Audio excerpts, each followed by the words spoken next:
of time with my kids, and I spent a lot of time on my career. And so you have to make choices. And I think those were reasonable choices. I'm not displeased with them. Don't abandon your friendships, but you can certainly look at where you're wasting time and just stop doing things that you know to be a waste of time. So, and I did. The funny thing is, if you're trying to stop drinking, you need something better than alcohol. And alcohol is pretty good. So you better find something a lot better, man.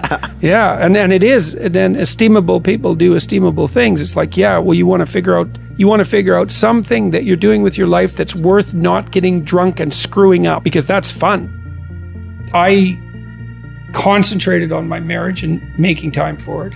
I concentrated on spending time with my kids consciously. And I concentrated on developing my career. Those were the three elements of my life. And I had some time left over for creative pursuits and for friends, but most of it was a matter of getting rid of time wastes of any sort, and I just pushed that out of my life, day after day until I wasn't wasting any time or virtually no time. And, I've asked my undergraduates frequently how much time they waste per day, and general estimates are like 6 to 8 hours of time they regard themselves as wasting. Like, that's a whole career right there, right? So if you just stop wasting time, you can do a tremendous amount, especially if you also try to maximize efficiency. And I always found that incredibly motivating.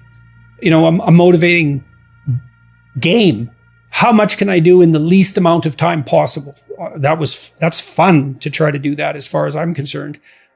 Because if you're starting to put your life together and you have friends that object, those are not friends. Those are just people you know. They're not friends, because a friend is someone, this is one of the hallmarks of a friend. Here's 2 hallmarks. Mm-hmm. A friend is someone you can tell bad news to, and they won't tell you why you're an idiot, and they won't interfere with your suffering.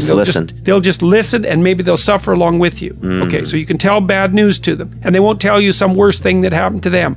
They'll listen, and they'll suffer along with you.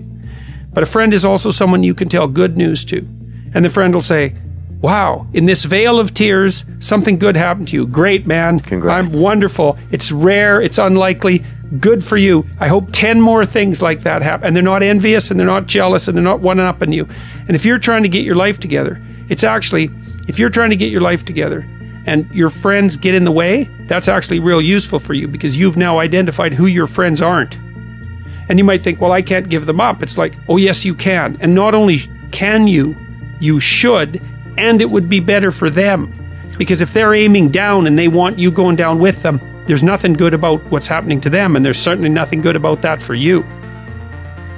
You might say, well, why do people drink too much? It's like, if you like alcohol, that's a stupid question. Yeah. Right? It's like, why do people drink too much? Well, because it's great. Yeah. It's like, okay, so why stop? Well, you do stupid things when you're drunk.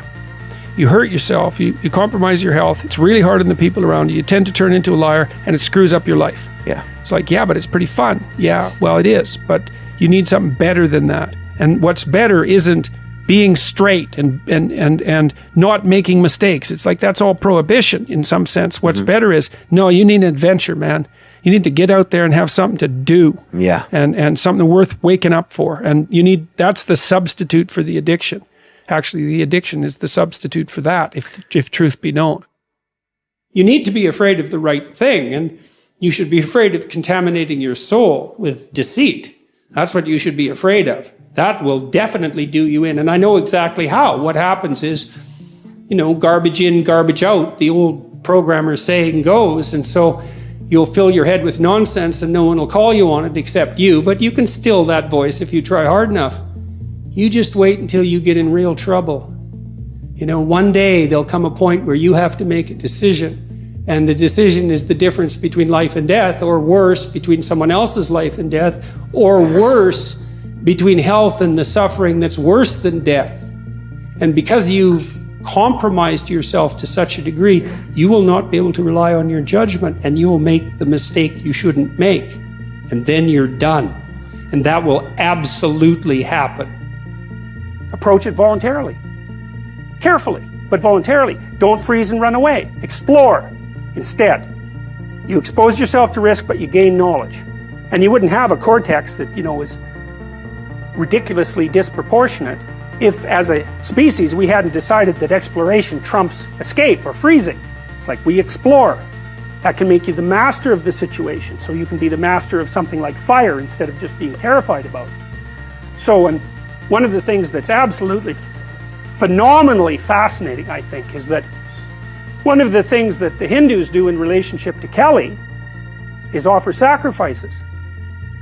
You say, well, why would you offer sacrifice to what you're afraid of? Well, it's because that is what you do.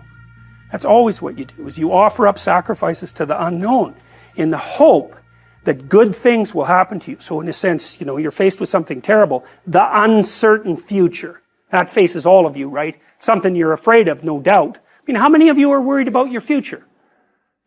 Yeah. Why?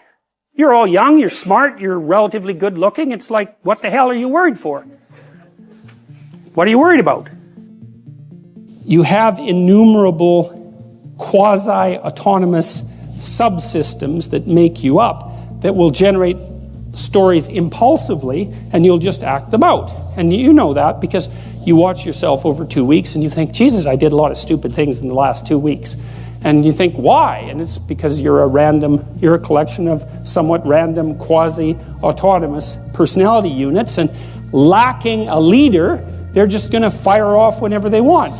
First you're hungry, then you're thirsty, then you want to go to bed with your wife, then you want to sleep in, then you want to tell your boss off, then you want to curse at the guy that cuts you off in traffic. It's like you're kind of like a 2-year-old, it's one emotional frame after another vying for dominance. There's no overarching hierarchy, and there's no king at the top. And so, we already talked about pyramids of competence, and what's supposed to be at the top is you want to bring all those things together.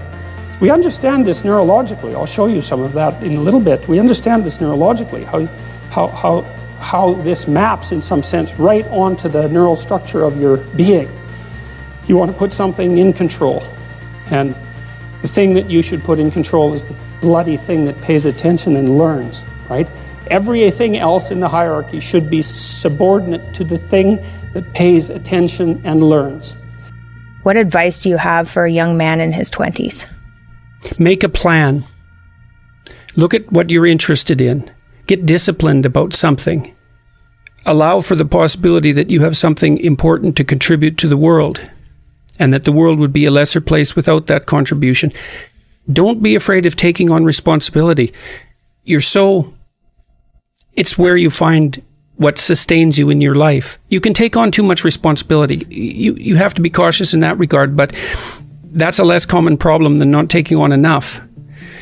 A lot of the things that people regard as traps are actually the means to their life. Often young people are afraid of commitment, for example, in the context of a romantic relationship, and because they feel that that's going to interfere with their pursuit of something more valuable. But that's just not the case. You're not going to find something more valuable in your life than a committed relationship with someone that you love, that sustains itself across time, and that in all likelihood produces children. That's life.